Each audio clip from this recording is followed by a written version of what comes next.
Bonjour tout le monde. Donc, Monsieur le ministre Alexandre Bergeron prendra parole afin de vous parler du nouveau projet de barrage hydroélectrique à Slave Lake. Mesdames, Messieurs, merci beaucoup d'être présents aujourd'hui. Au cours des dernières années, le Canada a vécu plusieurs épisodes climatiques qui ont causé des dommages importants, tant au niveau matériel que psychologique. On n'a qu'à penser aux feux de forêt l'été passé ou encore aux nombreuses inondations partout au pays lors de la dernière année. La semaine dernière encore, on se promenait en chemise à l'extérieur au milieu du mois de février. Ce n'est pas normal. Il est donc impératif pour le gouvernement fédéral d'agir pour réduire les gaz à effet de serre, qui est la principale cause des changements climatiques. L'énergie produite en Alberta provient à plus de 75% des énergies fossiles, avec entre autres les gaz naturels et le charbon. Il est donc primordial, dès maintenant et pour le futur, d'amorcer une transition vers des énergies renouvelables. Se basant sur l'expertise nationale et internationale, tous s'entendent pour dire que l'hydroélectricité est l'énergie de l'avenir.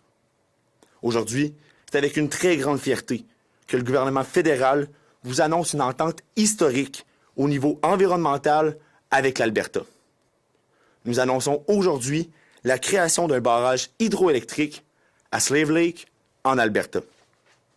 L'Alberta Electric System Operator, l'AESO, organisme qui régule la production et la distribution d'électricité produite en Alberta, possède déjà l'expertise dans le domaine hydroélectrique et l'Alberta, de son côté, a le potentiel hydroélectrique. C'est après plus d'1 an de négociations que l'entente avec les communautés autochtones de la région, le gouvernement albertain et l'Alberta Electric System Operator a été conclu. Le financement de cette nouvelle mesure, cette nouvelle centrale hydroélectrique sera assuré par un investissement commun et égal entre le gouvernement albertain, l'Alberta Electric System Operator et le gouvernement fédéral. Le gouvernement canadien investissera la somme de 2,8 milliards de dollars dans ce projet.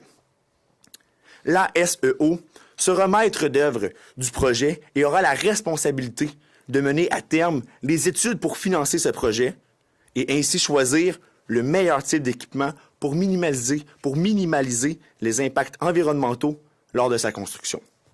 Évidemment, l'augmentation de la production d'énergie plus verte amène des gains considérables au niveau de l'environnement, en favorisant la réduction de l'utilisation des énergies fossiles. Mais pour vous donner un exemple concret de la vie quotidienne, prenons l'exemple si on prend une douche.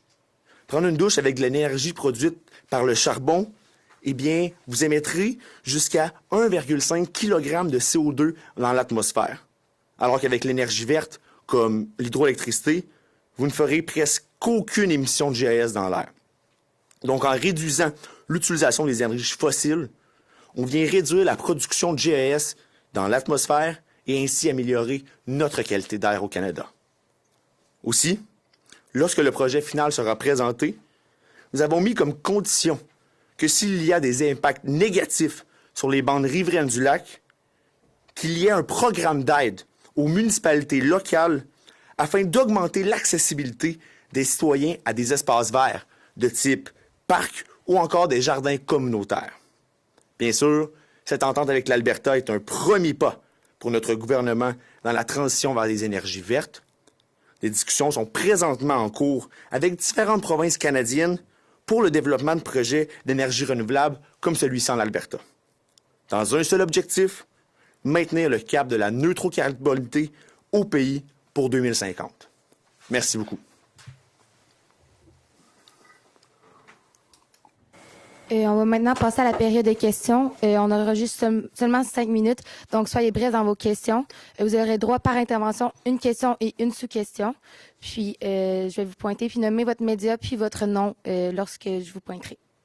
Savard du Journal de Montréal. Monsieur le ministre Bergeron, moi, ça va être bien simple. Vous venez de nous parler d'hydroélectricité, d'expertise. Vous n'avez pas nommé le Québec ou Hydro-Québec nulle part là-dedans. Je comprends que c'est en Alberta, mais vous avez la responsabilité en donnant des fonds. Vous êtes un député du Québec même. Vous avez donné des fonds au gouvernement d'Alberta. Vous avez des bons partenaires. Bien aimé ce que vous mentionnez sur la gestion du risque. Ça va être à eux. Mais est-ce que vous vous assurez qu'il va y avoir dans ce projet-là de l'expertise développée ici au Canada qui va être partagée entre vos partenaires provinciaux? Bien sûr. C'est même en s'appuyant sur la réussite des barrages hydroélectriques qui ont été construits au début du 21e siècle dans la rivière Rupert, soit par exemple le barrage des Sarcelles qu'on veut s'inspirer.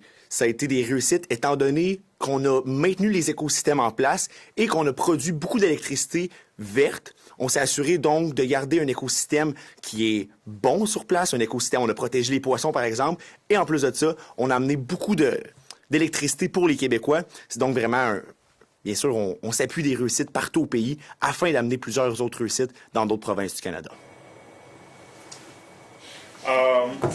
Guillaume Bertrand de la presse, j'espère que je vais poser ma question rapidement, j'espère qu'Émile va me réponse brève également. Là, c'est un investissement majeur, on parle de 2,8 milliards de dollars, un projet de 7 à 9 milliards de dollars en Alberta. Je sais que votre relation avec Mme Smith en Alberta n'est pas nécessairement à point. Est-ce que vous êtes encore la bienvenue en Alberta, là, parce que c'est un énorme projet que vous annoncez, puis vous le faites à Ottawa ici, sans votre partenaire du gouvernement albertain?